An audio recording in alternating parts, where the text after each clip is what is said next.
¿no? Porque por muchos años he visto el turismo como como una oportunidad puramente positiva de desarrollo, de plantear nuevas oportunidades, ¿no? Pero eso no siempre, si no está enmarcado en un proceso con una visión de largo plazo y teniendo en cuenta como distintas variables, eso muchas veces se puede transformar de verdad en un elemento de fuerte vulnerabilidad. Así como le voy a mostrar un pequeño video. Así nos interesaba empezar como preguntándonos un poco, dado que es una pregunta que también se planteó con la convocatoria Futuro Identidad de Valparaíso, ¿no? ¿Cuál puede ser el futuro de Valparaíso? ¿Cuál puede ser el futuro de la costa central de Chile? Y en general, ¿cómo podemos pensar eso en un contexto más internacional también, la relación entre el turismo y la ciudad y la arquitectura? Le voy a mostrar algunas imágenes que son parte de un proyecto que ha sido financiado por el Consejo Nacional de la Cultura, que queremos agradecer porque también nos ha permitido... Ya. No sé, un poco tenía esa pregunta, ¿no? De entender cómo funciona, por ejemplo, la costa central de Chile, que es un ámbito costero que se ha desarrollado mucho en los últimos, en particular en los últimos 20-30 años, destacando elementos de fuerte vulnerabilidad, yo creo, no solo del punto de vista ambiental, que es lo que quizás se escuchan de repente sobre, por ejemplo, las dunas de Concón o algunos lugares que conocemos mejor, pero también otro tema que nos interesaba poner sobre la mesa es esa fuerte estacionalidad que caracteriza esas ciudades, ¿no? Porque en fondo, en general el turismo es algo que tiene su tiempo durante el año, pero con algunos climas, como por ejemplo en el caso chileno, esa estacionalidad es muy fuerte. Entonces empezamos también con otros académicos con el cual estoy colaborando, como la Serena D'Ambrosio, Ricardo Truffello, que nos acompaña acá, Diego Pinochet, a recoger datos e imágenes de drones. Esas imágenes que ven pasar acá son de la costa central de Chile, o la costa de Valparaíso, ¿no? Que tiene un paisaje increíble y también algunos recursos patrimoniales e históricos de gran valor, pero también tiene esos elementos de debilidad, ¿no? Que por ejemplo una sobrecarga que caracteriza la estación de verano, que pero son solo unas pocas semanas durante el año, y en fondo una baja durante el invierno y una falta de un carácter de identidad que pueda poner en relación lo que es la oportunidad presentada por el turismo con lo que es las condiciones de los contextos locales. Entonces esa es una de las preguntas en fondo que quería poner sobre la mesa a los investigadores y arquitectos que nos acompañan en esta primera discusión y después a la siguiente. ¿Cómo podemos en fondo, como arquitectos y urbanistas, rescatar esas áreas turísticas encontrando una mejor mediación con lo que es el contexto local, ¿no? Que no sea solo un área de explotación o para unos pocos un área que sí se pueda incorporar esta dinámica, pero que también se deje algún tipo de legado a lo que son las poblaciones locales? Y otra temática es como qué podemos aprender de otros casos internacionales o nacionales que nos puedan ilustrar un poco cómo puede el turismo moverse de un aspecto bastante monofuncional, por ejemplo de turismo de playa en ese caso, para incluir distintas variables y también cómo se puede maximizar el uso de los recursos naturales teniendo en cuenta, por ejemplo, ese flujo que cambia, ¿no? Esa distinta variación de carga y de intensidad que caracteriza esos territorios. Entonces, en esa primera, esas son un poco las temáticas con las cuales nos gustaba abrir esta mañana. Va a ser una mañana dedicada a ese tema y al contexto local también.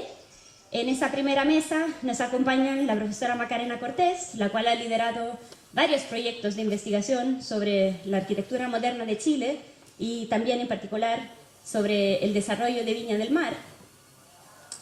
Nos acompañan Taise Gambara y Luciano Basauri, los cuales también han colaborado en parte de estas investigaciones y que nos presentarán casos de Brasil y de Croacia para ver cómo podemos aprender de esas experiencias. Nos acompaña Sara Favargiotti, que es profesora de la Universidad de Trento y también investigadora del Office for Urbanization en la Universidad de Harvard. las cuales nos presentará esa perspectiva de los flujos y de los cambios estacionales desde el punto de vista de las infraestructuras.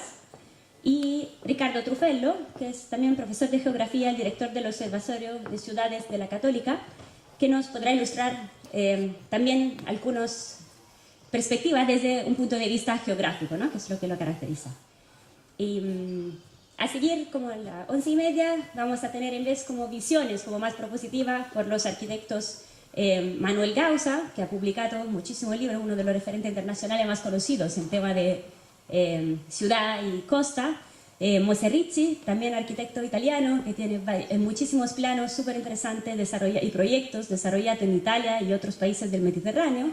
Y el arquitecto Marcelo Vila, que también nos ilustrará sus proyectos en Buenos Aires, en Valparaíso, en Cuba, intentando ver también cómo se pueden encontrar esas oportunidades.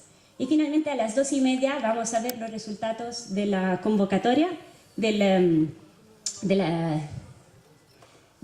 concurso público de Valparaíso, organizado por Puerto Plus, y donde nos acompañan Cristian Moreno, que es el director de la Autoridad Portual, y Pablo García del Barrio, que es el director del concurso. Así que voy a invitar al podio a Macarena Cortés para la primera presentación. Muchas gracias.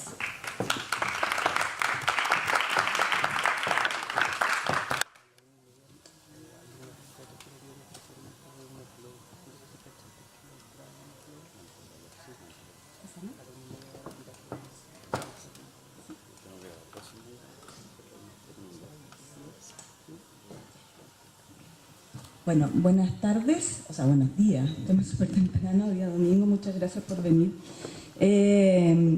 A ver, lo que yo quería presentarles tiene que ver básicamente con entender esta vulnerabilidad desde el punto de vista histórico, en el sentido de que en el caso específico de la ciudad de Viña del Mar han habido una serie de episodios que vamos a visitar que muestran, ¿no es cierto?, cómo el borde es un lugar donde existe una tensión absoluta entre un valor natural, ¿no es cierto?, y las presiones, ¿no es cierto?, económicas, tanto por la especulación inmobiliaria del borde como la misma industria, ¿no es cierto? Y en esos tres episodios vamos a ver tres casos un poco distintos de cómo enfrentar la ciudad.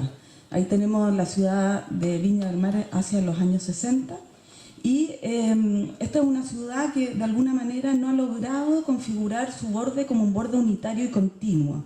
Y es ahí donde nace la pregunta y donde nacen estos episodios como fragmentos urbanos que fueron tratados de manera distinta, sobreponiendo leyes y sobreponiendo proyectos, ¿no es cierto?, que no han logrado poner en valor como espacio urbano de la ciudad y como el valor más importante de la ciudad como una ciudad balnearia, ¿no es cierto?, que debiese ¿no es cierto?, darse cuenta de ese valor. Una revisión somera de cómo fue el desarrollo urbano del borde en la zona definida entre Caleta Barca y el Sanatorio Marítimo. No se ven mucho las imágenes, pero básicamente la ciudad es una ciudad mediterránea, como muestra este plano, nace al interior por una gestión inmobiliaria más bien privada, y va asumiendo tempranamente una función de balneario, ¿no es cierto?, que se va modificando a través de la modernidad, ¿no es cierto?, desde ser una ciudad que estaba en el interior y va entendiendo que el borde costero es el lugar predilecto de ella. Por eso aparece una serie de planos que vamos a revisar rápidamente, como el conjunto de la sociedad balneario que es este que está aquí, o el plan, ¿no es cierto?, este otro plan de Carlos Basto, o el plan de urbanización de Viña del Mar. Todos estos planos estaban hablando, ¿no es cierto?, de una aspiración genuina de la ciudad de transformarse en una ciudad balnearia, no solamente para Chile, sino que para Latinoamérica. Esa era como la visión, ¿no es cierto? Y aquí tenemos una imagen que quiero que miren bien, que es sobre la avenida Perú, entendida como una costanera, ¿no es cierto?, con sus paraguas, ¿no es cierto?, el casino de Viña del Mar, recién construido del año 30-35, el Palacio de los Presidentes, que honraba esta ciudad, y por lo tanto un entorno urbano, ¿no es cierto?, que estaba valorizando ese borde, esa línea de encuentro entre el mar y la ciudad. este es el plan de urbanización que además dedicó a conseguir un empréstito, ¿no es cierto?, que construyó una serie de obras que eran importantes para la ciudad, como la piscina de 8 Norte arriba, el casino y el Palacio Presidencial. Ahí está el listado de obras, o sea, se entendía que la obra de arquitectura podía potenciar a la ciudad como una ciudad balnearia. Pero finalmente esta es la imagen de la Avenida Perú, y lo que sucedió es que obviamente la ciudad se había posicionado muy sobre el mar y por lo tanto las continuas inundaciones habían hecho que se hiciera un refuerzo marítimo a través de un muro parapeto y un enrocado marítimo, ¿no es cierto?, que anuló cualquier posibilidad de generar esa costanera como la que habíamos visto. Podríamos decir que es el primer, ¿no es cierto?, podríamos llamarlo equívoco, en el sentido de que es un proyecto de ingeniería que no contempla un desarrollo urbano o arquitectónico que le diera a la ciudad una costanera. Ahí vemos cómo está canalizado el estero ya en los años 60 y cómo se encuentra con la Avenida Perú. Un segundo episodio tiene que ver con el momento justo posterior. Estábamos viendo esta zona que es la Avenida Perú y la zona de conjunto Muelle Población Vergara. Hay que entender que todo esto era en realidad una playa, que bueno, fue anulada por el enrocado, y por lo tanto lo que venía era el trabajo sobre esta zona, que era una zona industrial. Hay que pensar que Viña del Mar en realidad realiza esta tardía aproximación al borde porque básicamente era un borde industrial. Aquí tenemos una imagen sobre la salina, ¿no es cierto? Había una serie de muelles, no solamente el muelle Población Vergara, y como se puede ver en esta imagen, convivía, ¿no es cierto?, un casino de aspiración social con una serie de industrias, ¿no es cierto?, y ahí se ven las chimeneas que se encontraban más atrás. La municipalidad entiende que hay que generar unas expropiaciones que permiten ganar esos terrenos como terrenos públicos, que es en el caso del muelle Población Vergara, Vergara, y para eso se realiza además un plan bastante interesante que no se logró configurar. En él firmaban además los más renombrados arquitectos modernos que estaban articulando una serie de obras en la ciudad, y ellos deciden posicionar una serie de torres, 9 torres, entre el final de la Avenida Perú y el Sanatorio Marítimo, en una zona privilegiada, a través de unas torres que tenían dos tipologías, la del escalímetro y la de perpendicular al mar, ¿no es cierto?, y que iban a estar sobre pilote en una especie de encuentro entre el parque que se generaba abajo y la playa. Solo se construye el edificio Acapulco en los años 60. Ahí se ve también la convivencia entre la Avenida Perú, la piscina 8 Norte y el edificio Acapulco, como un momento, ¿no es cierto?, tensionado en términos urbanos, y esta apuesta inmobiliaria, ¿no es cierto?, no se concreta más allá, probablemente porque hay una sobreposición de leyes. Una tiene que ver con la ley Lorca, que expropia estos terrenos para ganar estos terrenos como balneario, pero al mismo tiempo existen otras legislaciones, como la de concesiones marítimas y como la de la zona prohibida, que establecen que la especulación, o sea, estos terrenos en el fondo tienen que estar regidos por la Marina, etc. No voy a andar en eso, pero hay una sobreposición sobre el valor de estos terrenos y finalmente se construyen solo 2 torres. Ahí hay una imagen. Y finalmente el proyecto de Caleta Barca, que se llama Ganando al Mar, y que efectivamente la playa de Caleta Barca era una maestranza, también de nuevo entendiendo este borde como un borde industrial, un borde productivo, y en el año 35 se logra la expropiación de estos terrenos para formar aquí una playa. Pero esto estuvo cruzado además con otras discusiones que tenían que ver con dónde se ponía el tren. Hasta el día de hoy, ¿no es cierto?, el tren se hace, el Merval, ¿no es cierto?, se hace subterráneo en este punto. Y bueno, esta es una discusión que permite a los arquitectos de la época reflexionar sobre cómo debía ser Caleta Barca. Y hay una serie de planes, el de abajo es de Sasso y Bastensig, pero arriba tenemos a Escipión Munizaga, Landolf y Valenzuela. Y empieza una serie de insistencias sobre convertir en este lugar en la playa más importante de Viña del Mar, el lugar de encuentro además privilegiado entre Cerro Castillo, Viana y el Camino a Valparaíso. Y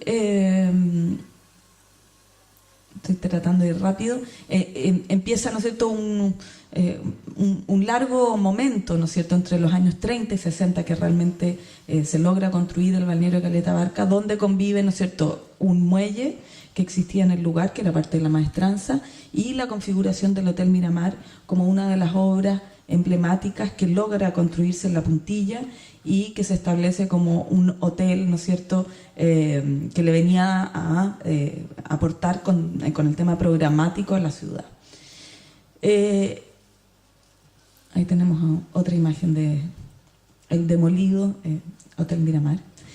Y ese hotel, en realidad, se hace en los años 46, 20 años después se hace el proyecto de Caleta Barca, que es la configuración de una costanera sobre la playa que permite el acceso a la playa, permite salvar la diferencia entre la calle y la playa. Hay que pensar que además en Chile las playas no están a ras, ahí se produce una pendiente, ¿no es cierto? Y el proyecto articula esa pendiente desde un punto de vista moderno, con Manuel Merchant a la cabeza, con una gran rampa que se pone perpendicular a la playa, ¿no es cierto?, y genera un paseo y unas vistas sobre ella. El proyecto de Marchand, ¿no es cierto?, logra habilitar la playa como un espacio urbano, generando una costanera en varios niveles, otorgando programas básicos a la utilización de esa playa y generando que hasta hoy en día la playa de Caleta Barca sea la más popular, ¿no es cierto?, de la zona. Y aquí podemos ver cómo se articuló, ¿no es cierto?, esa costanera con el Hotel Miramar. Estoy terminando. Y solo para terminar, ¿no es cierto?, la ciudad de Viña del Mar trabajó a partir de estos fragmentos y de alguna manera lo que quiere mostrar la presentación es que si bien las intervenciones quedan, ¿no es cierto?, y el enrocado en la avenida Perú ha quedado, el Hotel Acapulco ha quedado como trozos, como datos, ¿no es cierto?, de una historia como inacabada, como una incapacidad además de la ciudad de entender que su borde debía ser un borde continuo y unitario que permitiera darle el valor a su más preciado espacio urbano, que es la playa. Me imagino que después veremos otros casos, ¿no es cierto?, que muestren situaciones complejas que suceden hoy día. Eso. Muchas gracias, Janet, por haberme invitado y feliz de participar. Días. Me gustaría empezar esta intervención presentando una serie de imágenes que fueron difundidas por la revista ilustrada brasileña Manchete entre los años 1968 y 1971. Con títulos Retrato do Brasil y The New Brazil, estos dos ejemplares tenían el objetivo de difundir las bellezas del país para los brasileños y principalmente los extranjeros. Ambas portadas nos presentan la ciudad de Río de Janeiro. En las dos fotografías es posible ver el verde, el mar, la ciudad enclavada entre los cerros y en primer plano la figura de Cristo de brazos abiertos mirando hacia la bahía de Guanabara. Al interior de la revista las fotografías sobre el río van a mezclar el exuberante paisaje natural y la densa construcción de los altos edificios en la fachada marítima, el mar y las actividades al aire libre, el culto al cuerpo y la urbanización, la costanera y la fascinación por la era del automóvil. A través de una profusa utilización de imágenes fotográficas, la ciudad del Río entre fines de los años 60 e inicio de los años 70 es mostrada como ejemplo del dominio del hombre frente a la naturaleza, de progreso, modernidad y desarrollo. Se trata de una ciudad que se emplaza y se funde con su condición geográfica, fuertemente vinculada con su playa. Eso un resultado de un largo proceso de resignificación. Una playa fundamentalmente urbana, condición que se inserta en el inicio del siglo XX y que vamos a ver más adelante. El principal destino turístico del país.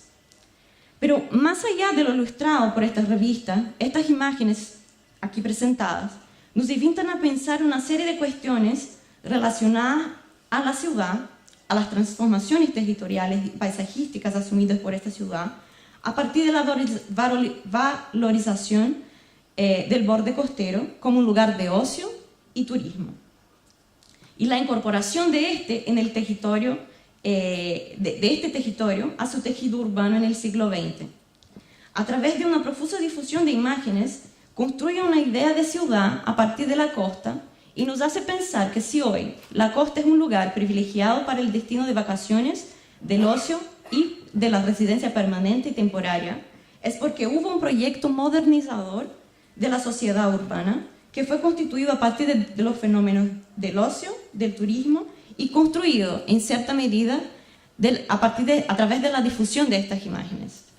Bueno, el paso de esta ciudad predominantemente portuaria hacia una ciudad atlántica y reconocidamente balnearia estuvo inserto en un contexto de intensas transformaciones sociales y políticas y urbanas.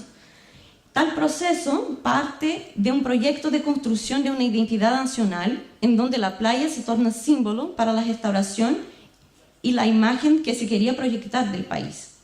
Me gustaría dedicar unos minutos para explicar sobre este proceso y luego enfocarme en dos proyectos que considero fundamentales en la construcción de la costa atlántica como un lugar de ocio y turismo.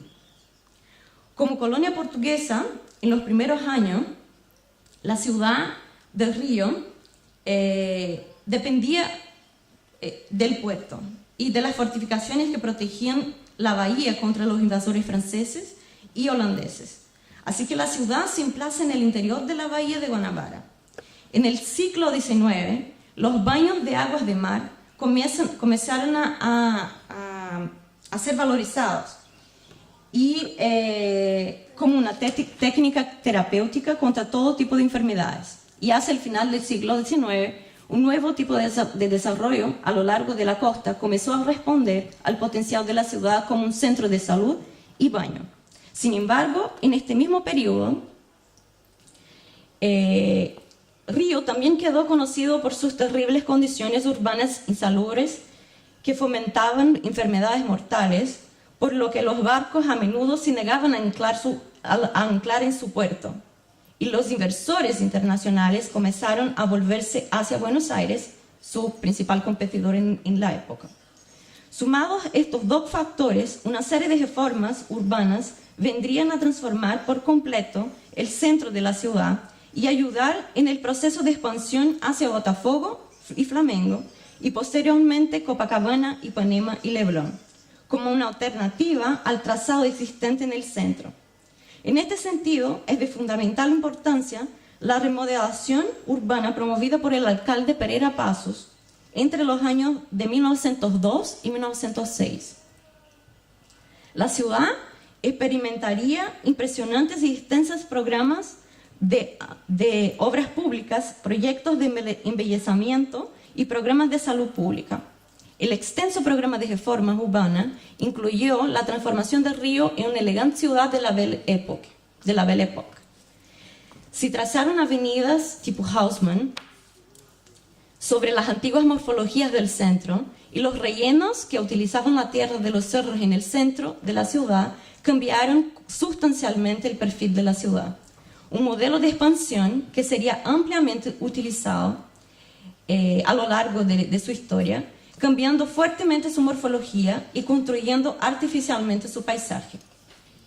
Acá se puede ver en rojo, en el mapa del Río y en Niterói, todos los rellenos sobre los manglares, sobre el mar y los lagos, las lagunas, en la ciudad de Río a lo largo de estos 4 ciclos de 400 años de urbanización.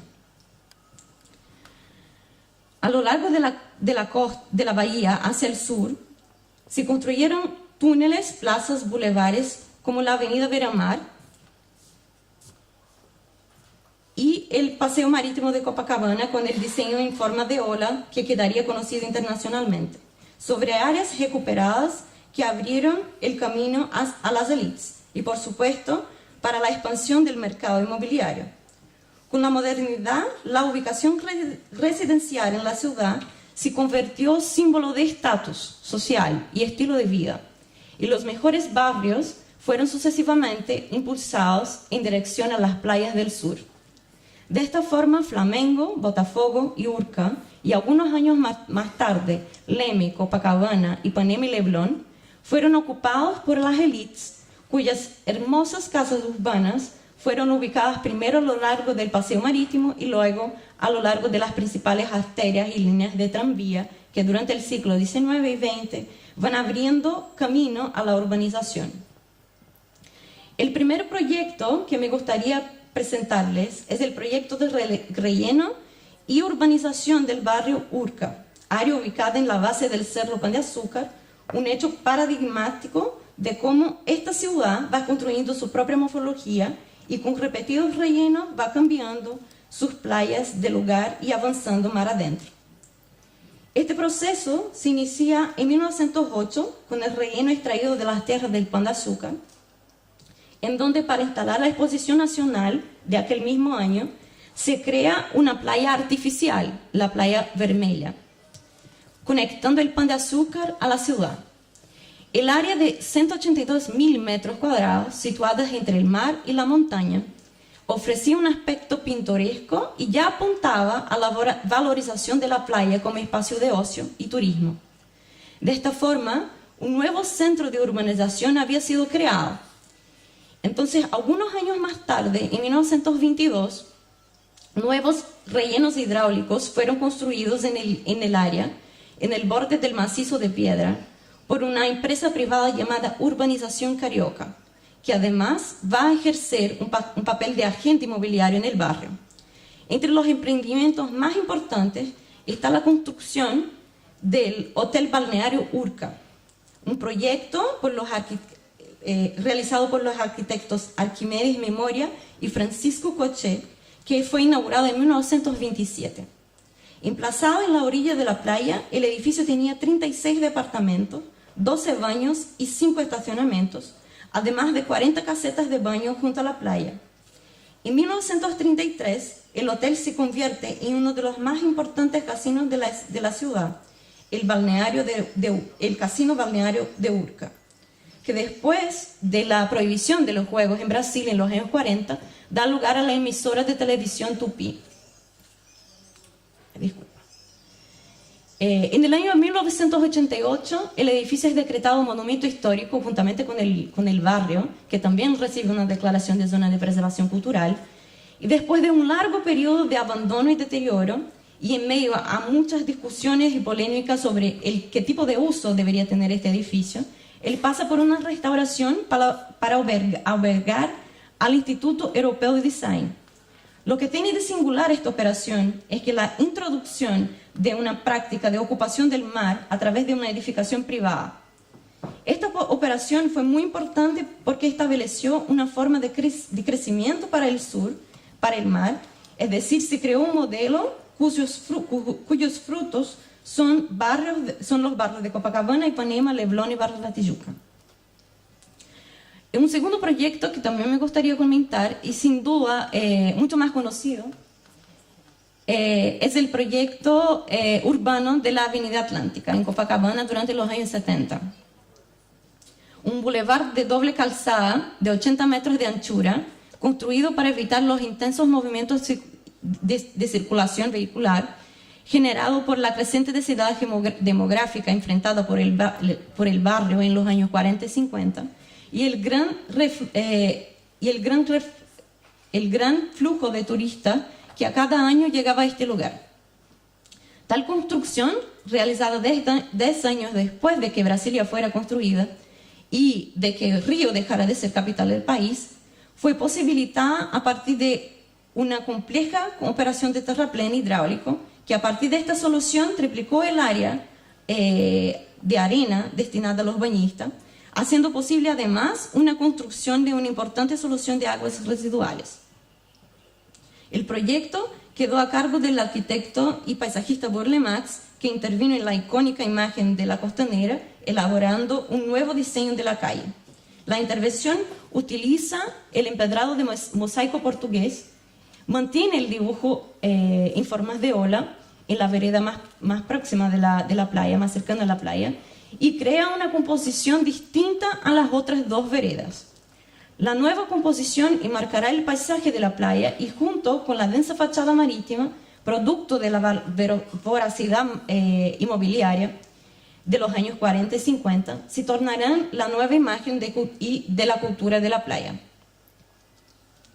Bueno, para concluir, aunque esta densa y continua fachada marítima de Copacabana ha se tornado símbolo, ícono y representación del ideal de modernidad y progreso defendido por el Estado, en cierta medida, y en cierta medida también modelo para otras ciudades brasileñas, también ha sido motivo de muchas reflexiones y críticas en relación a su intensa densidad urbana, sociabilidad, relación con el paisaje y voracidad inmobiliaria, entre otras problemáticas.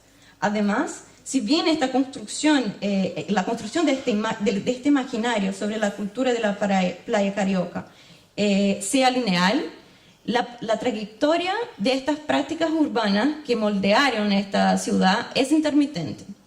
Más que nunca, en lugar de una agenda neoliberal de proyectos públicos aislada y no coordinada, la playa carioca exige un conjunto continuo e integrado de políticas y programas de diseño urbano.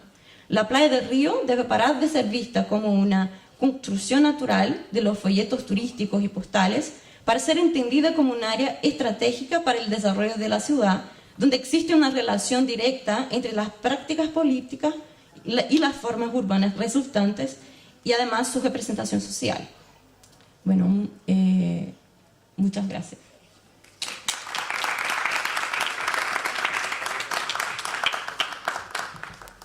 Muchas gracias a ti, Taise, y voy a invitar a Luciano Basauri, que nos mostrará algo que nos movemos hacia Europa. Esa, ¿no? Ah, esa. Sí, esta de acá. Gracias.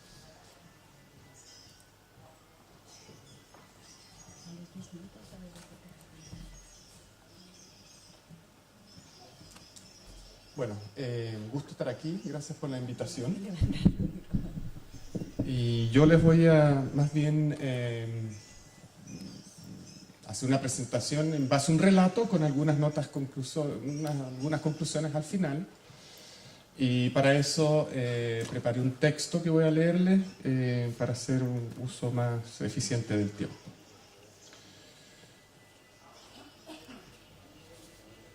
Veo poco, pero bueno.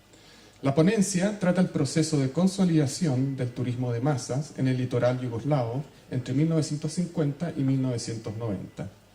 Desde una mirada situada en la frecuente falta de compromiso que ha venido desplegando la expresión social y material de las prácticas turísticas frente a las condiciones del paisaje estético y cultural en que se instalan, el caso viene a representar un episodio histórico que logra una forma distinta de abordar dichas prácticas. La costa adriática yugoslava fue epicentro del turismo social que formaba parte de los programas de bienestar social de la población del país, para luego dar paso a la acogida del turismo comercial compartido desde fines de la década de 1950 en adelante. Este desplazamiento, asistido por la Federación y las repúblicas, posicionó al turismo de masas como un programa de desarrollo socioeconómico y como una actividad que debía ser planificada territorialmente. Sin embargo, una mirada más atenta sobre estas dos aristas revela que los procesos de cambio que trajo el turismo no solo jugaron un papel determinante para las zonas social y económicamente rezagadas, sino que también precipitaron soluciones a los problemas espaciales generados por el vertiginoso proceso de crecimiento del turismo de masas, particularmente respecto a 1. La preservación del paisaje y patrimonio urbano expresado en los principios de concentración y distribución de la infraestructura turística. Situado en un encuadre territorial, se trataba de agrupaciones de instalaciones turísticas distanciadas entre sí mediante largas extensiones de paisaje, a su vez distanciadas pero integradas funcionalmente a los circuitos de las ciudades preexistentes. Y 2. La accesibilidad y continuidad del espacio público del borde costero, expresado en los principios morfológicos y programáticos del diseño de las aglomeraciones turísticas.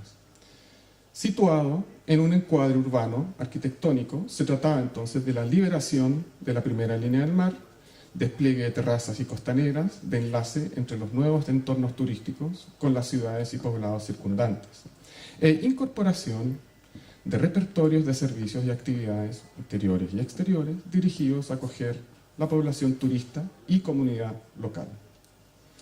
Las características materiales y sociales del repertorio turístico costero, producido hasta 1990, pueden ser interpretadas como la suma de un repertorio de operaciones. No obstante, estas operaciones surgen, en buena medida, de la planificación territorial regional y del sistema de autogestión yugoslavo, consolidado por la Ley Constitucional de 1953, de la República Federativa Popular de Yugoslavia, que en parte ya había sido introducido en leyes anteriores. Respecto al sistema de autogestión, interesa rescatar dos cosas. Por un lado, se puso en práctica el concepto de propiedad social, donde la propiedad estatal pasó a ser social, sujeta a la administración temporaria de las distintas entidades a cargo de gestionarla. Tanto el Estado como las municipalidades y las empresas no podían transferir o manipular capital alguno, minimizando de esta manera procedimientos de especulación de suelo, comercialización de bienes, etc. Y a la vez apuntando a garantizar los objetivos y acciones de las agrupaciones de autogestión y los planes de desarrollo municipales fuesen inclusivos. Por otro lado, se definió la actividad comercial bajo la figura de asociaciones laborales autogestionadas, las cuales frecuentemente surgían de iniciativas municipales. Estas serían las empresas en general, ¿no? Y se definió al municipio como la unidad básica de autogestión administrativo-territorial del país, que presentaba, o más bien se presentaba, como la organización política elemental orientada a la gobernanza y a la introducción de medidas de control y desarrollo socioeconómico locales. Con ello, los capitales inmuebles y tierras que estaban en manos del Estado, adquiridos mediante las leyes de nacionalización y expropiación de la segunda década de 1940, fue transferido en gran parte a la administración municipal para disponer de él según lo tomase conveniente. De esta manera, la autonomía de la acción municipal fue empoderada considerablemente como entidad responsable de las estrategias de desarrollo local, en alianza con las organizaciones comerciales o empresas. Respecto a la planificación territorial regional, interesa mencionar dos cosas también. En primera instancia, los planes regionales definieron la coordinación de las limitaciones y potenciales del espacio y los objetivos de desarrollo socioeconómico planteados por las repúblicas y los municipios, tomando en consideración la situación geográfica particular en cuanto a producción económica, paisaje, patrimonio y población. En segunda instancia, los planes conjugaban parámetros de zonificación de usos en cuanto a la producción económica de sectores de la minería, industria pesada, industria manufacturera, industria agrícola y alimenticia e industria turística, por supuesto. También zonificación de áreas de protección patrimonial y natural, además del posicionamiento y extensión de las redes de infraestructura vial, infraestructura portuaria y marinas, entre otras. Se plantea entonces que de la interrelación de estos factores surgen las cualidades del desarrollo turístico en cuanto a la preservación del paisaje y patrimonio urbano y a la accesibilidad y continuidad del espacio público del borde costero. A continuación, me gustaría mostrar el ejemplo del caso del municipio de Poreč, de la ciudad de Poreč, con el complejo turístico Plava Laguna, entre 1957 y 1990, para dar cuenta sobre algunos de los puntos planteados.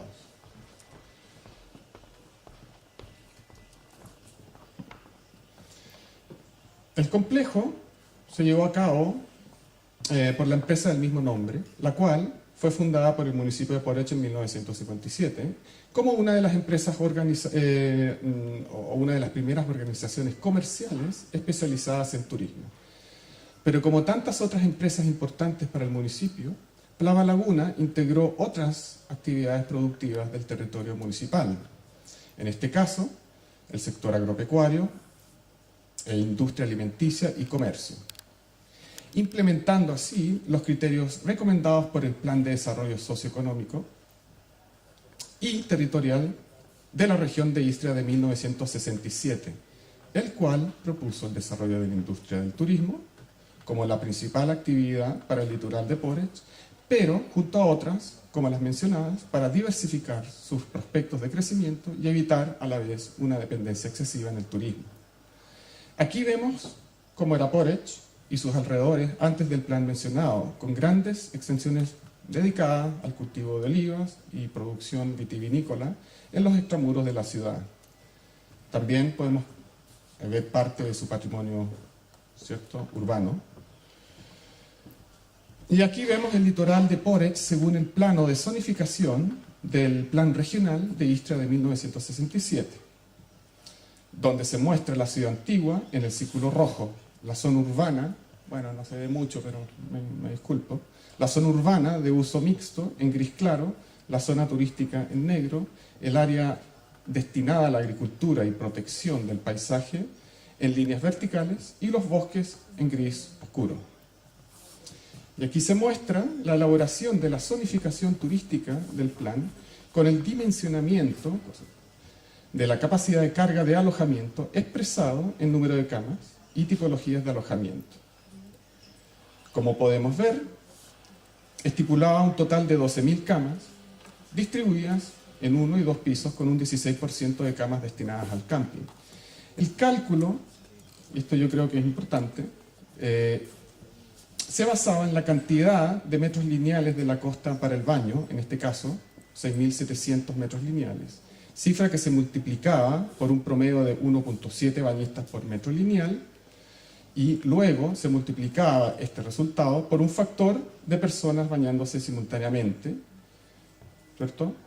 Que se derivaba, claro, de 15 personas, 10 personas bañándose simultáneamente. Por lo tanto, 6.700, ¿verdad?, metros lineales de costa por 1.5 y 1.7 arrojaba un total de 17.000 camas. Finalmente, a esta cifra se le restaba el 30% equivalente a la población local y a los turistas que visitaban las playas por el día, llegando a la cifra estimada de las 12.000 camas. Según las propuestas del plan, en cuanto al dimensionamiento de capacidad de alojamiento, ubicación de la infraestructura vial y zonificación de actividades, el municipio y la empresa Plava Laguna llevaron a cabo, con varias modificaciones, eso sí, la implementación de aproximadamente el 80% de las instalaciones del complejo turístico en cuestión, precisamente entre 1968 y 1975. Aquí vemos la matriz de relaciones que se instaló con las operaciones a escala urbano-arquitectónica, la cual tiene dos aristas. Por una parte, está la puesta en acto de lo mencionado respecto a las agrupaciones de infraestructura y los grandes paños abiertos, como zonas de bosques y plantaciones de olivos y en menor medida equipamiento deportivo. La elección de los emplazamientos para las diferentes categorías y tipologías de alojamiento se basó en principios de orientación y asolamiento, privilegiando las vistas sobre el mar y la ciudad antigua, por lo general sobre la cota de los 10 metros de altura, a la vez generando distintas centralidades para el encuentro e intercambio social. Y por otra parte, subyace un principio práctico y en cierta medida austero del producto turístico que se ofrecía, y que conjugaba un alojamiento funcional e instalaciones colectivas, poco lujosas, con la calidad y extensión de los espacios abiertos destinados a actividades para la recreación y entretenimiento, ¿cierto? Y con ello se instaló un variado repertorio de canchas y un variado repertorio de intervenciones de borde de mar para el baño y el sol, en ambos casos, ¿cierto?, dotados de servicios de infraestructura, de restaurantería, de clubes de entretención infantil y adulta, servicios públicos básicos, almacenes, ferias, etc. El caso de Plava Laguna es resultado de una estrategia municipal y empresarial que en el tiempo estuvo influenciada por las indicaciones de coordinación de los planes regionales. La lógica de implementación territorial de su infraestructura turística estuvo supeditada a la disposición de tierras por parte del municipio. el cual tuvo un rol mayúsculo en hacer posible la inclusión de grandes terrenos para la implementación de programas y actividades al aire libre. Todos estos son, por así decirlo, aspectos más bien cuantitativos, ¿no? No menor fue el papel que jugó la propiedad social en la producción de un espacio turístico transversal y accesible y de carácter fundamentalmente social. Tanto los principios de adquisición de tierras como el de la propiedad social facilitaron la gestión y el uso de capitales de suelo de manera racional e interrelacionado, es decir, con mayores disponibilidades de espacio predial y o menores coeficientes de constructibilidad requeridos por la entidad mandante, la racionalización del espacio y el diseño se pudieron abordar de manera más amplia y flexible. Un aspecto que en muchas ocasiones permitió la proyección, ¿cierto? Cierto. Esta imagen es clave. Sí, vamos cerrando. Ya, un aspecto que en muchas ocasiones permitió la proyección de configuraciones morfológicas menos densas y con una capacidad de carga turística que no fue excesiva. Asimismo, facilitando la exploración programática en función de la relación entre espacios interior y exterior, liberando mayores posibilidades de concebir el espacio turístico y su relación con el paisaje construido. En cierta manera, este aspecto surge cuando se descarta el pie forzado, que implica la presión de la explotación del espacio rentable, relacionado frecuentemente con objetivos de negocio situados en el valor de transacción inmobiliaria. Eso.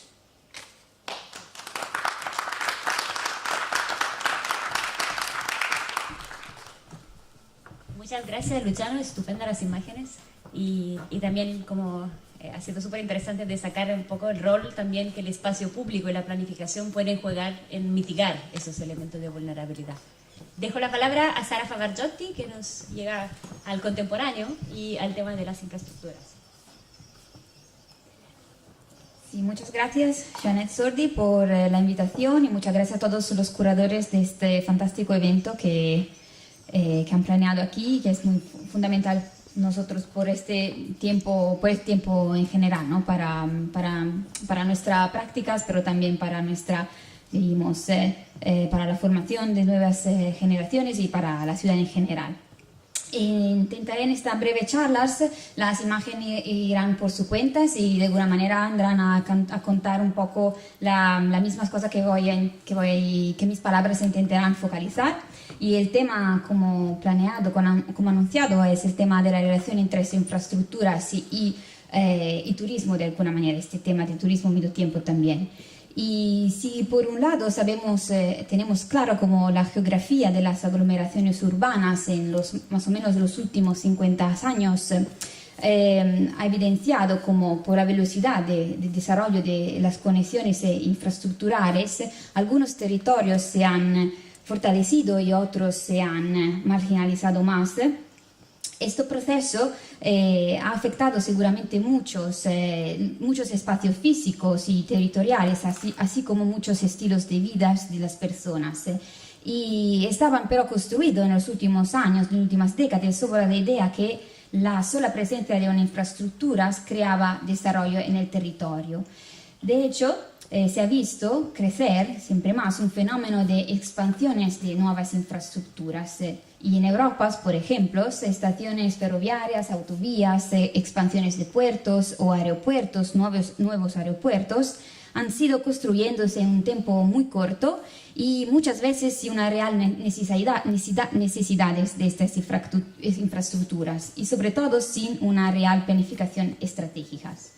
Y muchas municipalidades y gobiernos regionales han invertido en infraestructuras porque confiaban en este axioma que la infraestructura produce desarrollo económico, sobre todo en áreas periféricas, y consecuentemente el desarrollo económico no puede existir sin una nueva infraestructura.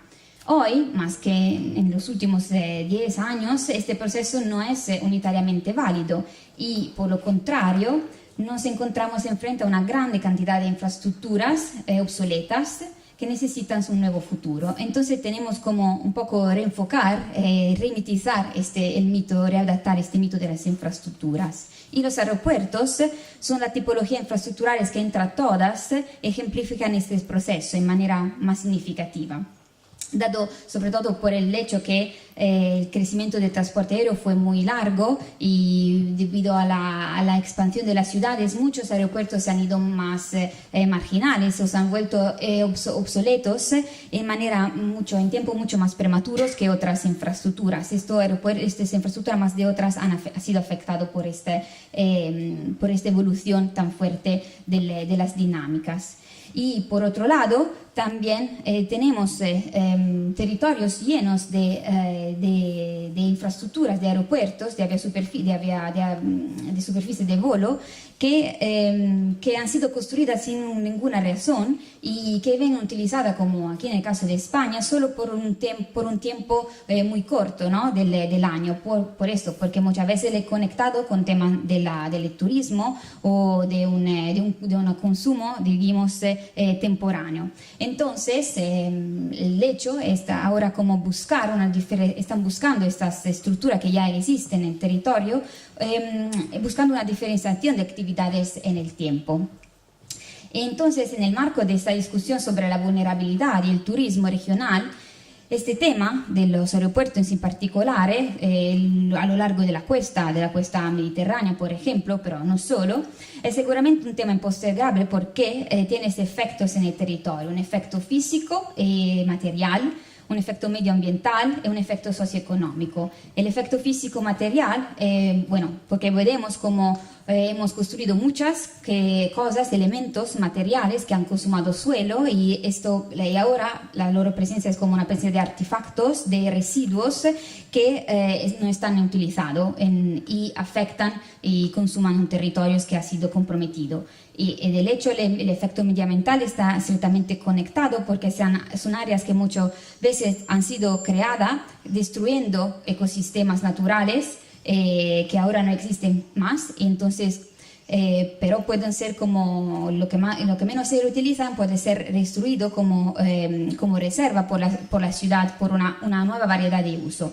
El tercer efecto es el efecto socioeconómico, porque son infraestructuras obsoletas que afectan de alguna manera, en manera negativa, las otras infraestructuras presentes en el territorio y además tienen un coste muy elevado para la manutención que muchas veces las municipales no pueden cobrar.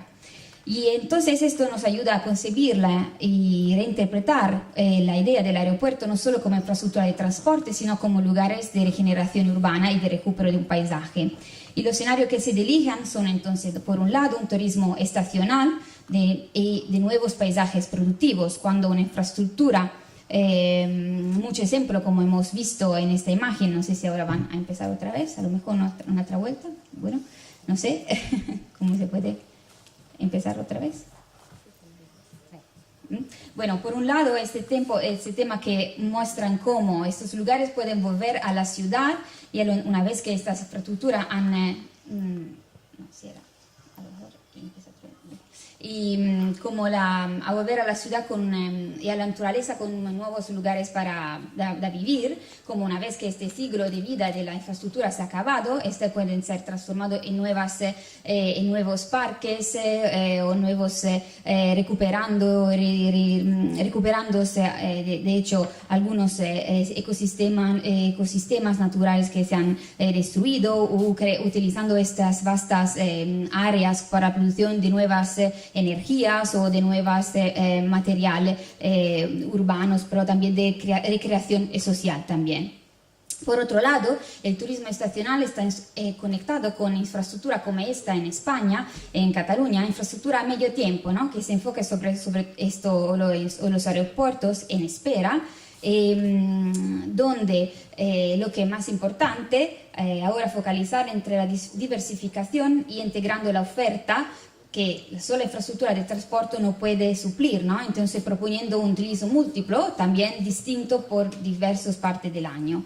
y con un enfoque sobre la realidad europea con una investigación europea llamada Airports as Drivers of Economic Success in Hyper-Free Regions.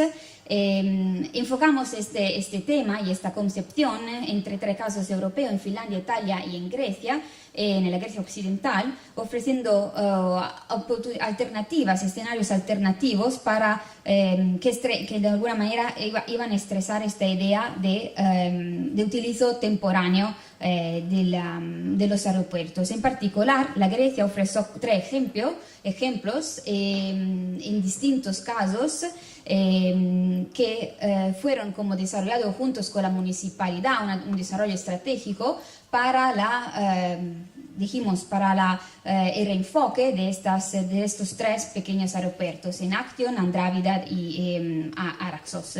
Y 3 fueron las estrategias individuadas de renovación de estos aeropuertos. Por un lado, la reactivación. Entonces, por uno de estos casos fue significativo su utilizo por el tema de transporte, y fui entonces conectado a un reenfoque, una reactivación, una implementación de las temáticas de transportes, agregando pero nuevas funciones como más conectado con el contexto local. Por otro caso, fue significativo decir que esto no iba a ser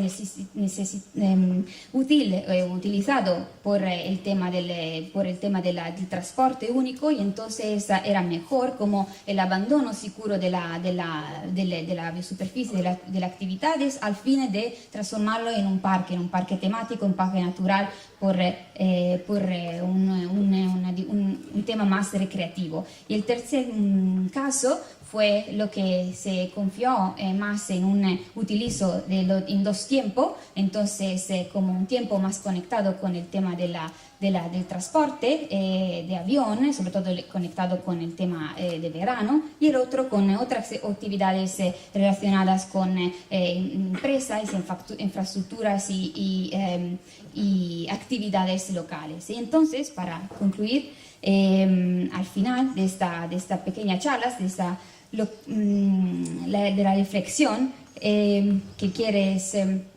esta reflexión quieres proponer como un otro punto de vista, ¿no? Sobre todo por estos específicos temas y conectado con específicas zonas costeras, y intentando estresar un poco la idea de la nueva concepción que estos aeropuertos en particular pueden proponer, ofrecer a través de estos escenarios estratégicos para interpretar estas infraestructuras obsoletas sobre todo, y la reutilización que estos elementos pueden dar no solo a sí mismos como elemento, pero sino a un contexto más amplio, con funciones alternativas en tiempos distintos en el año y en la autoridad en general, más larga.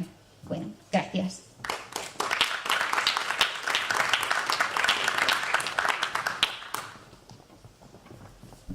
Muchas gracias, Sara, para ofrecernos como una perspectiva de esa idea a medio tiempo que se estaba viendo también. Si eso también podría aplicarse quizá a lo que son los edificios, todas las infraestructuras que se construyen para el turismo, ¿no? Y ese caso de los aeropuertos es un caso emblemático, dado que sirven exactamente para llevarte de un lugar a otro. Ricardo Truffello.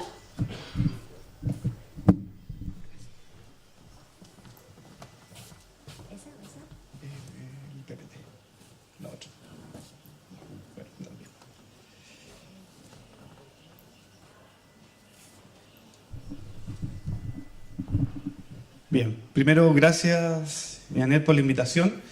La idea de la presentación, el objetivo un poco es contextualizar la situación de la macrozona central con respecto al turismo, vincularlo justamente al tema de amenidades como parte fundamental de la razón de este turismo, y verlo desde el punto de vista de la vulnerabilidad, tomando en cuenta la situación del desarrollo inmobiliario en el último tiempo y, en cierta forma, el descalce con la planificación urbana. Para contextualizar esto en una muy breve presentación, voy a traer algunos números de qué significa esta macrozona central. Y, bueno, atrás hay un mapa que lamentablemente no se ve. pero básicamente tenemos a Santiago con 7 millones de habitantes y la macrozona central que aporta casi 1,5 millones de habitantes más.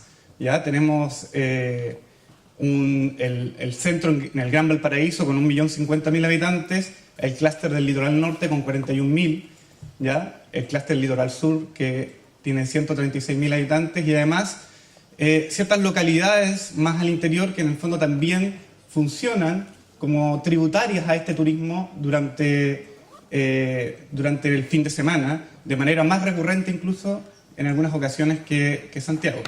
Qué lástima que no se ve el mapa atrás, pero bueno.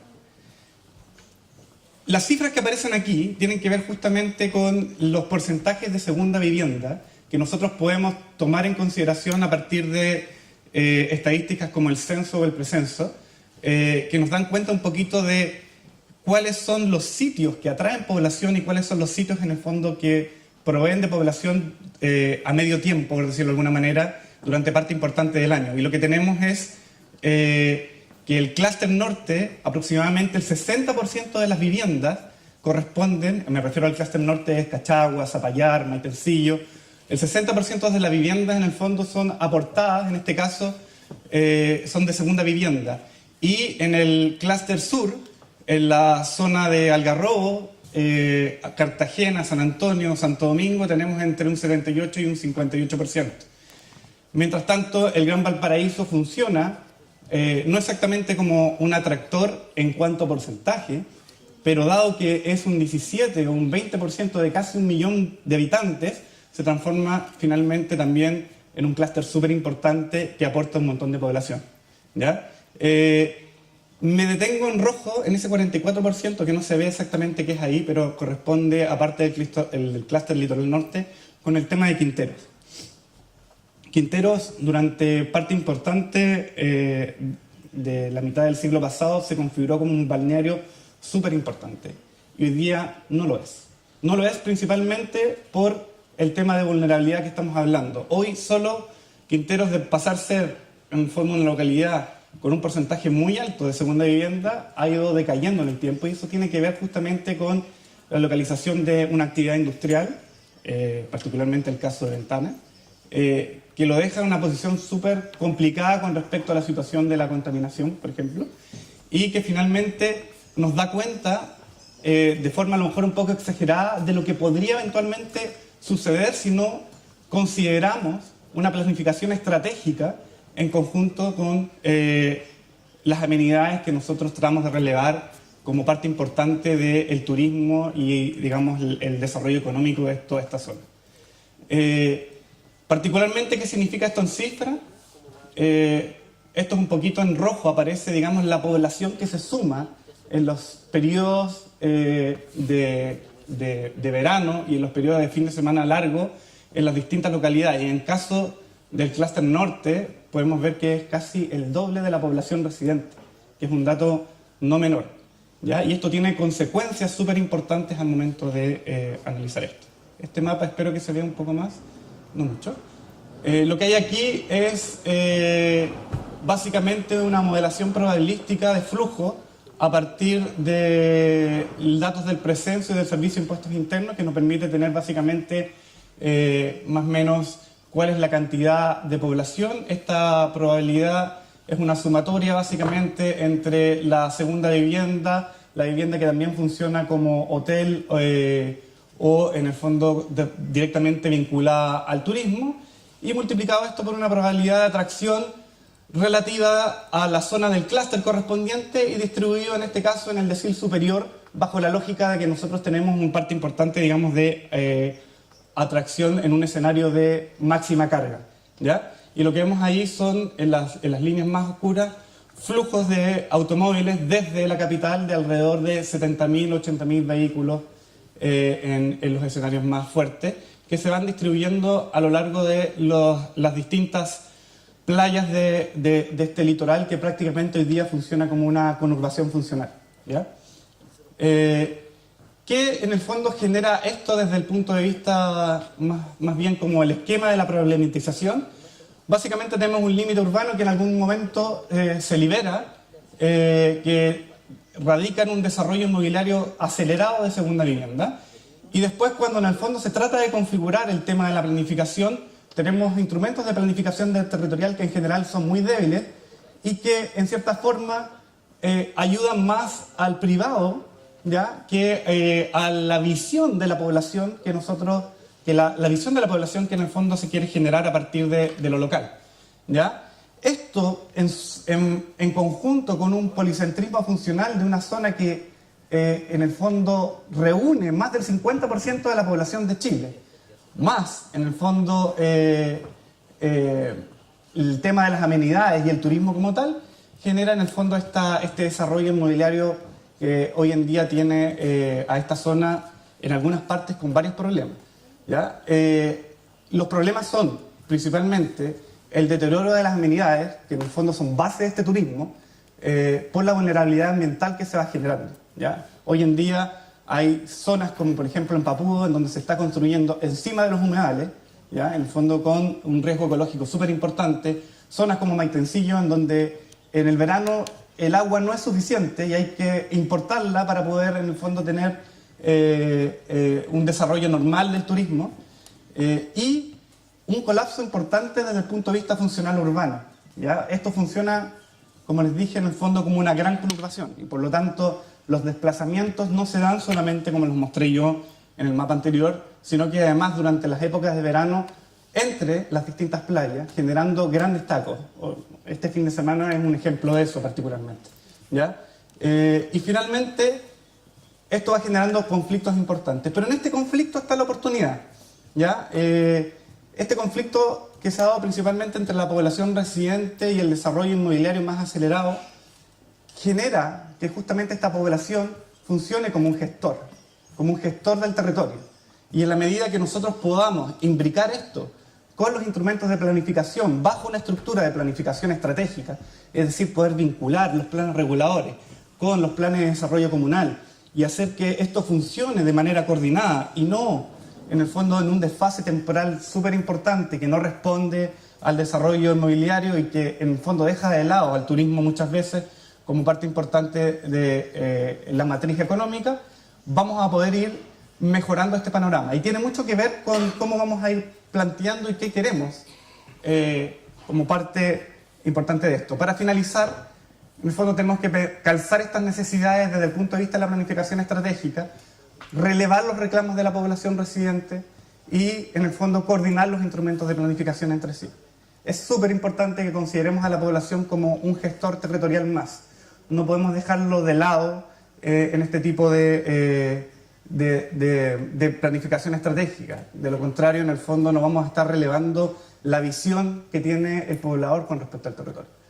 Y finalmente, el diagnóstico urbano funcional, que quiero en el fondo aquí relevar la necesidad de contar con instrumentos que permitan romper la simetría de información y poder ver cuál es el estado de situación actual de esta zona, ¿ya?, para poder en el fondo planificar con evidencia territorial, que es súper importante. De lo contrario, en el fondo vamos a estar un poco yendo solamente por el camino de las intenciones y no en el fondo visualizando la realidad o la vulnerabilidad a la que están sujetos estos territorios actualmente. Parte importante de eso es vincular el tema de las amenidades con el tema de la capacidad de carga. Y aquí puntualmente, para terminar, el tema es tratar de que las amenidades del litoral central, para sacarlas de este estado de peligro en el cual se encuentran hoy en día, tenemos que primero abordar una visión del territorio de lo que queremos, si en el fondo vamos a caminar hacia a un balneario turístico vinculado territorialmente o a lo mejor simplemente ante una ciudad litoral conurbada de otro aspecto, ¿ya? Y para eso tenemos que considerar la planificación desde el punto de vista de la capacidad de carga de algunos puntos que son súper importantes. Estos factores críticos son, por ejemplo, la gestión de la basura, la gestión del agua, la gestión de la energía y la movilidad.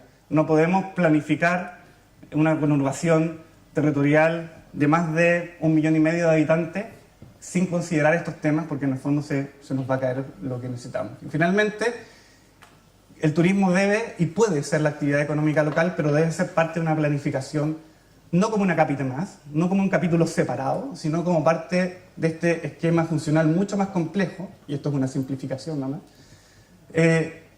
un subsistema que debe ser interdependiente de las otras variables territoriales que en el fondo se expresan en esta gran zona central. Muchas gracias.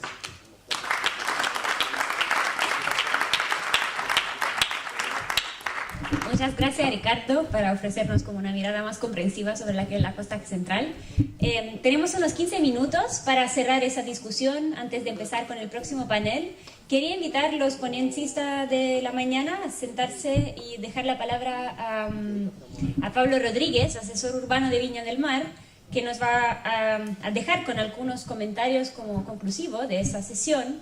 Y también creo que tenemos espacio para una pregunta de Pablo y quizá una pregunta del público para cenar ese panel.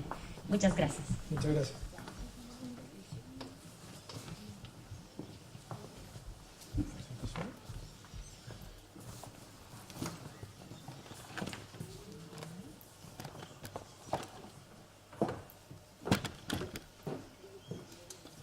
Quisiera agradecer al equipo de la Bienal y a Janet en particular por la invitación. No estoy acostumbrado a estas lides, soy más bien un ratón de biblioteca, pero estamos trabajando bien intensamente en nuestra unidad de asesoría urbana de la Municipalidad de Viña y voy a tratar de, en muy breve tiempo, menos de 10 minutos, explicar qué estamos haciendo y de alguna manera dejar más interrogantes que certezas respecto de lo que está ocurriendo en el borde costero. Creo que todas las presentaciones de alguna manera interpretan lo que estamos haciendo, en diferentes ámbitos, por cierto. Como les decía, habiéndome enviado el resumen de las presentaciones, Janet, estas muestran aspectos capitales de las ciudades con litorales urbanos, que son vitales para comprender su funcionamiento y sus procesos. Esto es de suma importancia porque en la medida que se comprenden a cabalidad las causas y los fenómenos urbanos, se puede tomar decisiones acertadas. Esto es de vital importancia. La única manera de entender un proceso urbano es, como decía nuestro último relator, tener datos y poder esos datos contrastarlos, porque si no, no hay manera de entender bien cómo están ocurriendo las cosas dentro de nuestras ciudades. Generalmente los planificadores urbanos, en el caso mío que trabajo en el ámbito público, somos bastante más lentos de lo que la ciudad como dinámica están dando. ¿Ya? Y por lo tanto quedamos generalmente atrasados, eso se ve sobre todo en el desarrollo inmobiliario. De alguna manera quiero dejar algunas interrogantes que son las que voy a tratar de responder, pero que creo que también son útiles para lo que podría venir de una breve o muy pequeña discusión. Estas ciudades, y me refiero no solamente a Viña, sino que a Valparaíso, Viña y Concón, que es el frente metropolitano, ¿no es cierto?, del área metropolitana del Gran Valparaíso, ahí hay 25 kilómetros de borde costero. Ese borde costero además es interdependiente, ese borde costero no se entiende como una unidad, se entiende con lo que hay atrás y con lo que hay adelante. ¿Ya? Son muy importantes porque de eso depende, digamos, cómo podemos desarrollar nuestras ciudades con este borde, si lo vamos a seguir sobrecargando o vamos a hacer algo diferente. Entonces vienen las preguntas. Se sustenta gran parte del desarrollo en el turismo, ¿no es cierto?, asociado al litoral costero. ¿Cuánto pesa esta actividad turística en relación con las demás actividades que están ocurriendo en nuestras ciudades? Voy a tratar de esbozar una tendencia, por lo menos en el caso de Viña del Mar. ¿Sí? Nuestro litoral requiere un borde costero continuo, como de alguna manera decía Maca, o es necesaria una especialización de nuestro borde, como lo es hoy día, ¿cierto? Si miramos estos 25 kilómetros, podríamos decir que Valparaíso es un borde portuario privado, ¿cierto? Queremos que de alguna manera sea más público que lo que hoy día es. El borde de Viña, a pesar que es discontinuo, como bien decía Macarena, sí es mucho más público, y el borde de Concón, por cierto, que es más público. En esas tres condiciones, por ejemplo, hay una especialización por las características de cada una de las ciudades. El paisaje y las condiciones naturales y patrimoniales son sostenibles en el tiempo. Es importante porque de alguna manera, en el caso de Viña del Mar, la ciudad, que si bien no nació mirando al mar, hoy día sí, digamos, tiene una importancia capital en lo que está ocurriendo en ese borde, digamos, para la ciudad. ¿Es estacional la actividad? ¿Es posible romper la estacionalidad, como nos decía nuestro último relator? ¿O se requiere esa esa, digamos, permanencia más que estacionalidad, digamos, en cada una de las ciudades. El soporte está preparado para recibir sin fricciones y caos, ¿no es cierto?, a los visitantes y a los habitantes, que es un tema que también se expuso aquí en por lo menos 2 presentaciones. ¿Y qué hacer para que los barrios, en este caso, que son los barrios aledaños al borde costero y el mismo borde costero como barrio, y sus edificaciones no se deterioren rápidamente? Sobre todo porque hoy día hay fenómenos naturales que están incidiendo, ¿no es cierto?, que tomaron decisiones en la antigüedad, o digamos, en el periodo, digamos, de inicio de la ciudad, ¿cierto?, y no sufran la obsolescencia que, digamos, va a romper ese ciclo, digamos, de los barrios. Voy a comenzar mostrando, ¿cierto?, un trabajo que estamos haciendo con la Católica de Santiago, esto es del Pladeco de la ciudad de Viña, ¿sí? Estamos trabajando con la Pontificia Universidad Católica, y aquí se muestran los talleres vecinales y las encuestas, ¿sí? Si ustedes se fijan, esto es un software que además, con la cantidad de gente que vota y la cantidad de gente que opina, las palabras son más grandes, ¿sí? Entonces ahí uno puede ver, digamos, en estas 2 imágenes cómo la ciudad segura, limpia, turística, el Festival de Viña son cosas importantes para el imaginario público. De alguna manera el turismo está presente, quieran o no, digamos, en la ciudadanía de Viña del Mar, y se refleja en estas 2 imágenes. Ahora, si vamos a las cifras, aquí estoy mostrando también algo que es inédito, no está todavía, digamos, estamos en proceso, estamos trabajando con Pablo Trivelli en el tema de estudio de base económica de la ciudad para el plan regulador que estamos desarrollando. Si ustedes se fijan, las 4 actividades que tienen más venta en la ciudad son el comercio, la intermediación financiera, las actividades inmobiliarias, empresariales y alquiler, y la construcción. Y si ustedes se fijan, ahí están las tasas, son tasas que son bastante halagüeñas, van subiendo esas tasas, ¿ya? Entonces cuando uno dice, bueno, ¿es ciudad turística? Bueno, sí, es ciudad turística, pero lo interesante es que el turismo es una superactividad, y entonces está imbricada en estas otras actividades, ¿ya? Entonces es muy interesante porque Viña ha logrado ser una ciudad de servicios en el centro metropolitano, pero el turismo sigue pesando una cantidad importante. Es difícil de medir el turismo como tal. Sin embargo, si ustedes se fijan, las cifras que tenemos, que más son cifras que van subiendo, estas cifras están aquí calculadas entre el 2006 y el 2015, fíjense que esas 4 actividades, ¿no es cierto?, suman más del 83% del total de actividades. Si ustedes me dicen dónde está restaurante y hotel, está por allá abajo.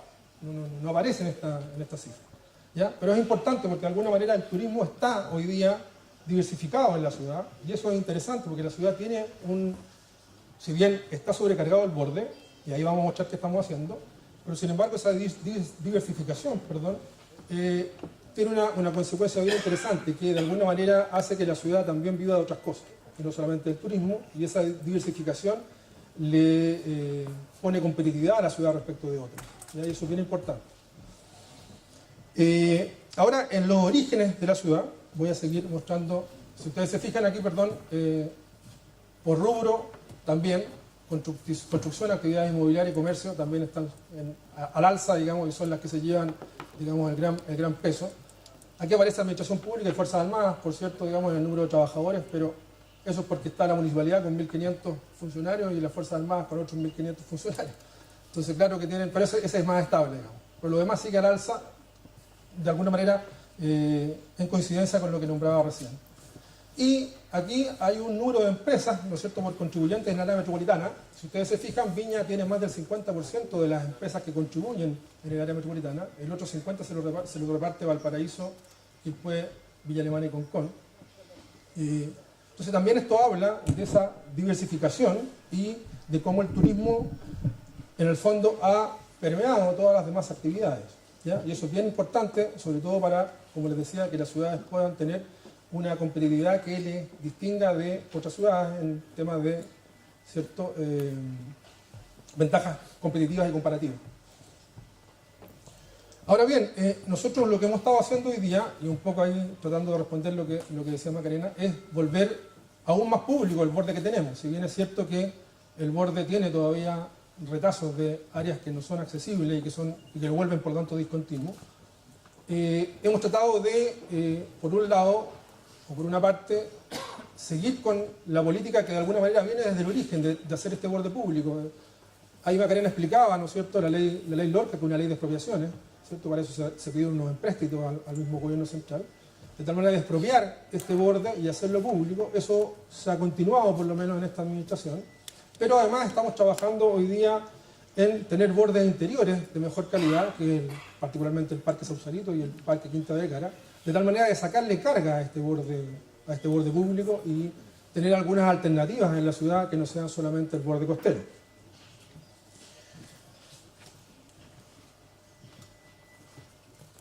Ahora bien, otra cuestión importante que también se nombró tiene que ver con la capacidad de carga de los barrios y de las ciudades.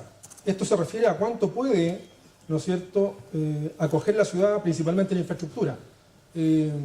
Ahora, a los arquitectos les interesa mucho el tema de la capacidad de carga de infraestructura, particularmente de la sanitaria. A los inmobiliarios les interesa bastante poco eso. ¿Sí? Nosotros estamos tratando de medir la capacidad de carga, pero también la capacidad de carga hay que medirla en otros aspectos. Por ejemplo, el aspecto social, que es muy importante, el aspecto político también es muy importante. Y bueno, este es un tema que viene del área medioambiental, que también es necesario medir la capacidad de carga en esa área. Antes de ponerse a planificar, hay que hacer ese trabajo, como decía bien nuestro último relator, perdón. Ahora bien, ahí también tiene que ver con una cosa que es fundamental, porque una vez que nosotros logramos medir esa capacidad de carga, de alguna forma también vemos cómo podemos planificar y cómo podemos asignarle derechos de desarrollo y de alguna manera ajustar las intensidades que están siendo puestas por el plan regulador en diferentes áreas de la ciudad. ¿Ya? Eso es bien importante. Y para terminar, un gráfico. Este gráfico es un gráfico que me lo prestó un profesor del Lincoln Institute, Ignacio Kuhn se llama. Es un gráfico muy sintético, pero es importante porque, como les comentaba al principio, en términos del ciclo de los barrios, ¿sí? Esto también tiene una causa en las edificaciones, por cierto. Ustedes ven ahí una curva que es la curva del ciclo de los barrios, esa curva es la curva amarilla. Abajo está la curva del suelo, el eje de la I está el valor, ¿cierto? No el precio, el valor del suelo y de los barrios y las edificaciones, y acá está el tiempo. Normalmente los barrios parten, digamos, en un origen y se van consolidando, ¿cierto? Hay un auge y después van cayendo, ¿no es cierto? Hay una declinación, una desvalorización, perdón, un deterioro. Cuando el barrio o la edificación pierde su valor y el valor del suelo supera el valor del barrio, hay que demoler el edificio. ¿Sí? Eso es lo que dice la teoría económica. ¿Sí? Entonces ahí es cuando uno, antes de que ocurra eso, ¿cierto?, tiene que aplicar medidas, y las medidas pueden ser medidas de regulación. ¿Sí? Hoy día tenemos la oportunidad, por lo menos en Chile, al raíz del cambio de la norma del año pasado, digamos, de la legislación urbana, la ley de aporte al espacio urbano, aparecieron los incentivos urbanísticos, cosa que antes no estaba. Hoy día estamos además nosotros en el caso de Viña estudiando la transferencia de derechos de desarrollo, que es una manera también de proteger áreas patrimoniales y proteger áreas medioambientales, ¿no es cierto? O la venta de derechos de desarrollo, o sea, venta de constructibilidad o venta de densidad, ¿sí? Que también es interesante. En Valparaíso me parece que a mí la transferencia de derechos de desarrollo para proteger sectores patrimoniales es muy interesante. La transferencia de derechos de desarrollo, solamente para terminar, significa que yo, la densidad o la constructibilidad que me puedo ocupar en un barrio que está protegido, le permito al, ¿no es cierto?, propietario, a través de un mecanismo que tendría que definirlo bastante bien, digamos, para poder ocupar esos recursos, vender ese excedente para que se ocupe en otro sector de la ciudad. Ese recurso que gana el propietario puede ser reinvertido en el edificio que se quiere proteger o promover, digamos, de manera patrimonial. Ahora, el tema es bastante más complejo que eso, estoy sintetizando, digamos, pero me parece que aquí hay una oportunidad que tenemos, digamos, hoy día los planificadores desde el punto de vista público. Creo que hay que tomarla, está puesta en la legislación hoy día con ciertos reglamentos y por lo tanto hay que ver cómo se mejora eso. Termino aquí y creo que, no sé si las preguntas o las interrogantes que puse también dan cuenta de que hay cierta coincidencia en las cosas que estamos pensando desde el público y de ustedes los investigadores. Muchas gracias.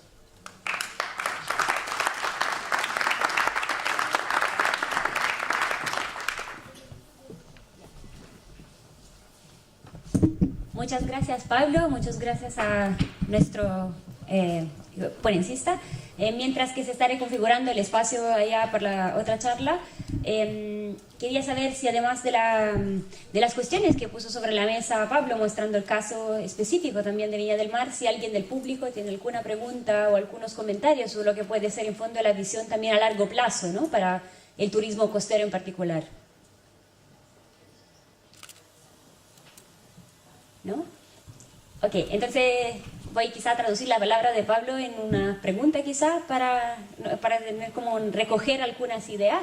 Creo que cada uno de ustedes en su presentación, como que aunque han sido muy varias, todos tenían como un elemento de fuerza, que era como una estrategia para en fondo contestar a esa vulnerabilidad. Y quería pedirles, y así para cerrar esta mesa y prepararnos a la próxima, que va a presentar más bien proyectos y visiones, ¿no podrían resumir como con unas palabras clave o una estrategia que ustedes ven como una oportunidad para en fondo mitigar esa vulnerabilidad que el turismo estacional o costero puede generar?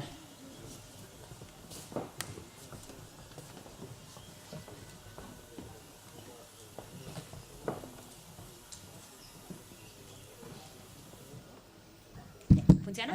Ahí sí. A ver, yo diría que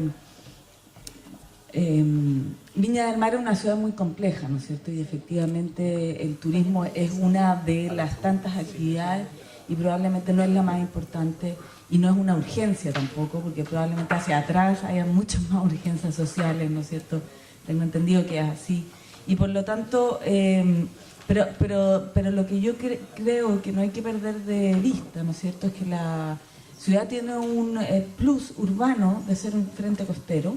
Y de hecho, en todas estas, ¿no es cierto?, ¿cómo se llama?, encuestas de percepción, ¿no es cierto?, los chilenos quieren vivir en Viña, ¿no es cierto? Aparece casi todos los años que la ciudad predilecta para vivir es Viña, a pesar de que los índices de calidad urbana que saca la Universidad Católica en el Instituto de Estudios Urbanos dice que Viña del Mar no es una buena. Pero bueno, en esa discusión, en esa contradicción vital con la que tiene que convivir Viña, creo yo que no hay que dejar tranquilo ese borde, digamos así. Yo creo que hay que solucionar los parches, los hoyos, esos momentos de incertidumbre que ha tenido ese borde y darle la continuidad que merece desde Avenida Perú hasta Las Salinas. Entiendo que es súper difícil porque está lo del sanatorio marítimo con una especie de tapón ahí, porque en el fondo hay una propiedad privada que se sobrepone a una compra de una inmobiliaria, que se sobrepone a una serie de proyectos de hotelería, pero también está el Angaroa y el Acapulco, pero hay uno de los 80 que yo no sé cómo se matriculó ahí, porque en el fondo agarró una propiedad probablemente del siglo pasado. Entonces, como ordenar eso, que me imagino que es un trámite horroroso, puede devolverle a la ciudad lo que merece, que es ser una ciudad bella. Porque eso era porque ¿cuál es ese sueño de Viña, no es cierto? Esa ciudad bella, romántica, de jardines, etcétera, etcétera. Bueno, hay que tratar de devolvérselo. Yo eso es lo que diría, sabiendo que no es la prioridad el turismo y que la ciudad tiene unas complejidades mucho más grandes de las que estamos viendo quizá hoy día. Pero yo apuntaría a eso. Gracias.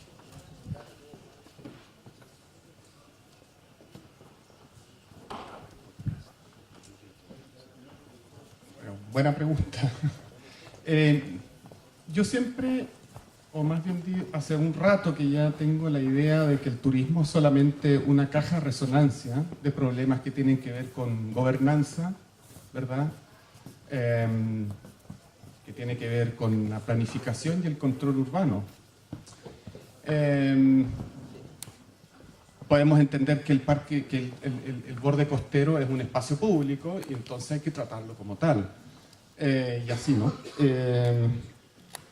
Así que en ese sentido, quizás hoy día, asumiendo un poco de que la dinámica inmobiliaria es un agente, ¿verdad?, de reproducción de la ciudad, creo que la pregunta que se estaba situando hacia el final, lo que se está situando ahora último en esta discusión, es clave. Es decir, cómo de alguna manera la dinámica inmobiliaria puede entenderse como un agente capaz de invertir en espacio público.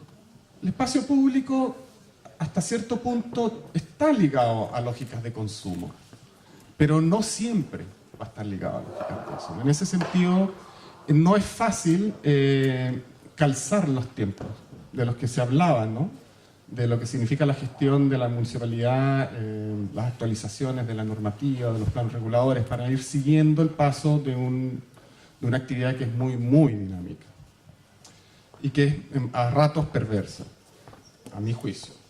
En ese sentido, ¿cómo hacer alianzas? Es una pregunta que va desde lo legal, sabiendo lo difícil que es hacer reformas legales. Por otro lado, los atractivos, estas concesiones de densidad, estos pasos de densidades, algo que en Barcelona se ha dado mucho para las políticas de acercamiento, creo, si bien entiendo. Son como lógicas interesantes, pero siempre cuesta instalarlas, ¿no? En ese sentido pasa un poco esta reflexión a ti. Gracias.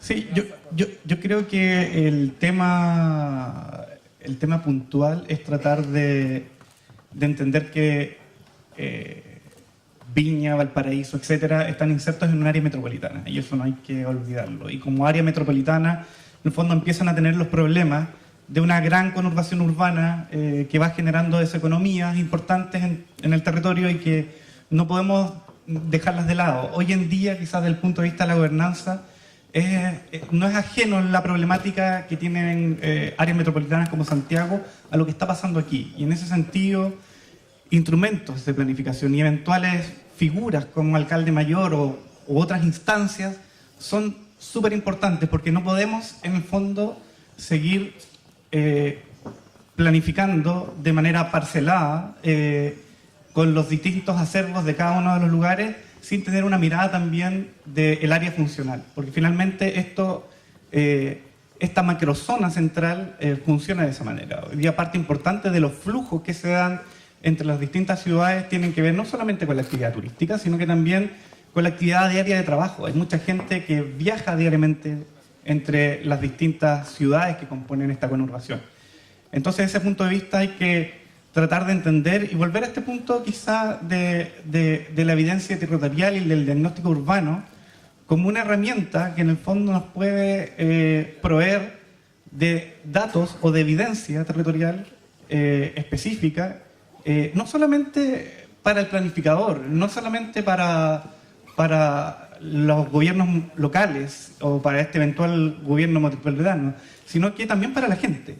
En la medida que nosotros podamos poner estos indicadores, podamos en el fondo dar cuenta de lo que está sucediendo y romper esta asimetría que muchas veces es difícil, a la población le es difícil de repente entender qué significa que me estén densificando en mi barrio, cuánto estoy perdiendo yo de acceso a áreas verdes, cuánto estoy perdiendo de acceso a equipamiento cultural, y en la medida que yo pueda traducir esto, voy a generar una población desde lo local que está mucho más empoderada y que entiende sus necesidades.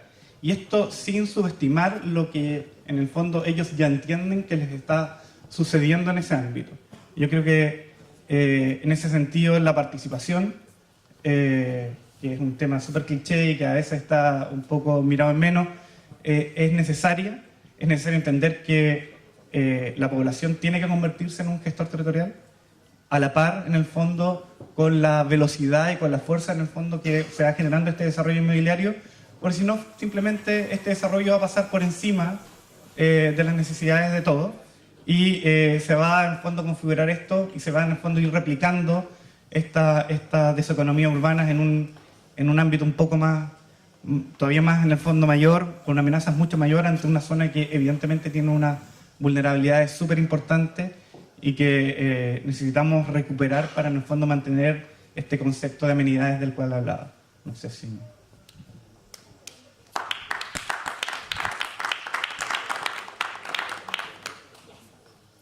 Sí, me perdí el micrófono. Ok, la pregunta es súper cortita, que vamos con media hora tratando si queremos estar en esta media hora, no nos más de eso. Sí. Hola, yo no soy arquitecto, pero se ha hablado mucho acerca de vulnerabilidad, de belleza, de turismo y en ciudades de playa, ¿no?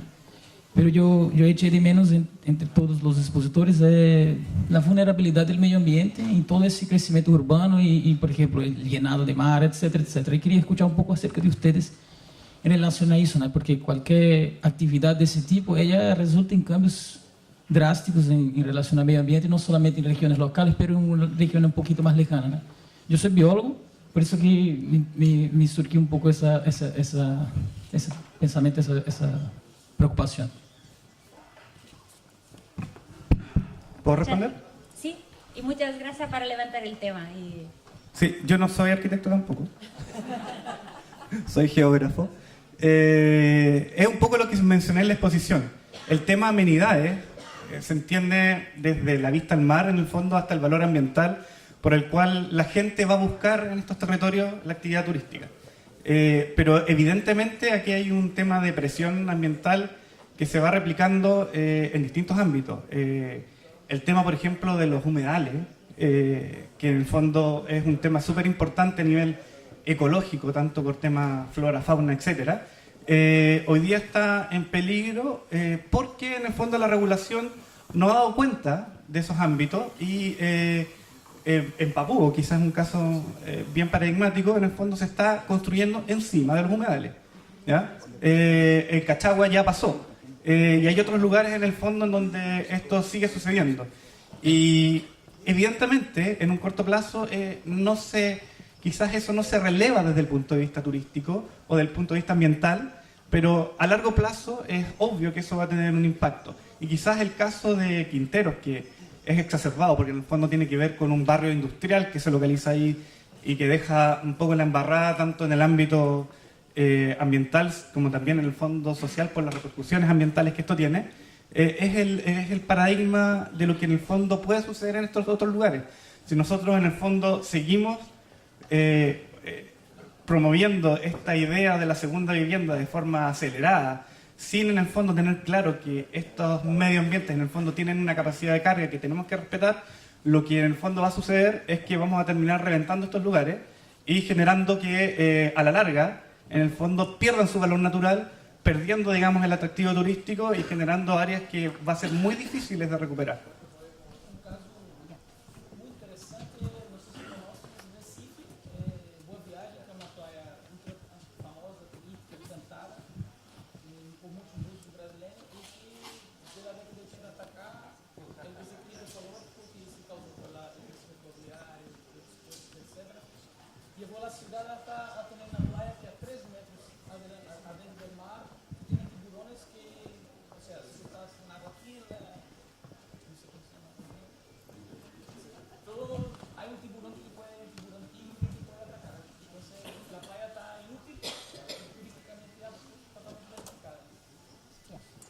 Lo siento muchísimo de verlo interrumpir, pero cerramos acá este panel y le pido de acompañarnos en el próximo, donde vamos a escuchar, yo creo, mucho también de paisaje y de ecología. No sé si en el sentido del biólogo, pero también vamos a ver alguna propuesta que también quieren abordar como esa mirada más holística que justamente se estaba planteando. Muchas gracias por participar en eso y seguimos allá.